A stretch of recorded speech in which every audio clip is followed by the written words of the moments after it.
Bonjour et bienvenue dans votre revue de presse de ce mardi 10 décembre 2019.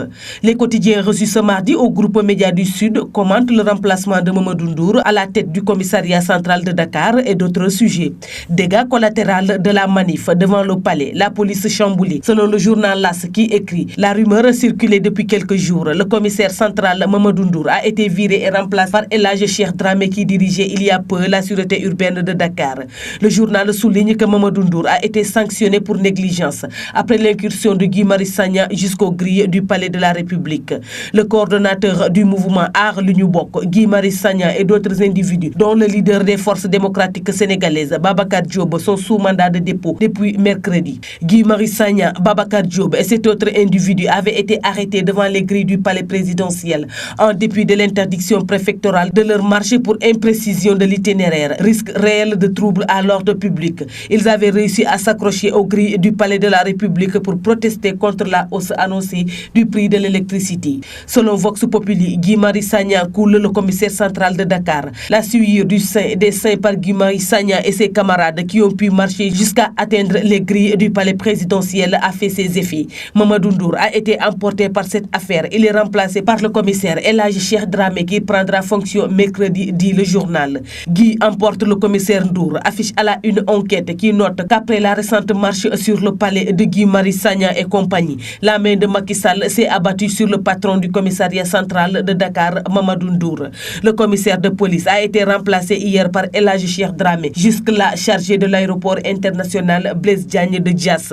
Selon enquête qui fait état d'autres changements opérés à des postes stratégiques à la police nationale. Parlant de ces changements, Libération indique que Guy Marius fait sa première victime.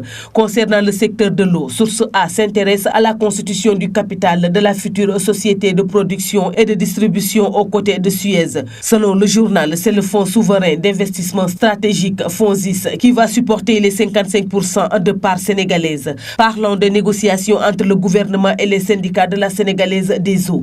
Le quotidien titre baisse de pression. Les travailleurs suspendent leur mot d'ordre de grève, veulent une audience avec le président Macky Sall pour obtenir satisfaction selon le journal. Le ton était monté entre le gouvernement et les travailleurs de la sénégalaise des eaux qui réclament une part de 15% dans le capital Suez France qui prend le relais de la SDE dans la distribution de l'eau en milieu urbain à partir du 1er janvier.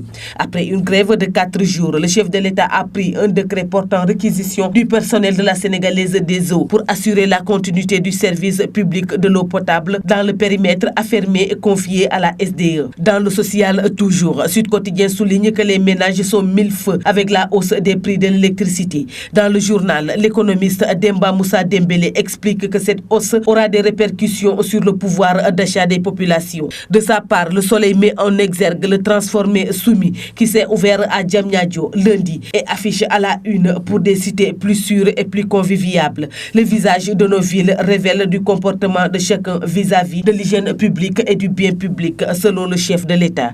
C'est tout pour la revue de presse parvenue à la rédaction du groupe Média du Sud. Merci et bonne lecture à tous.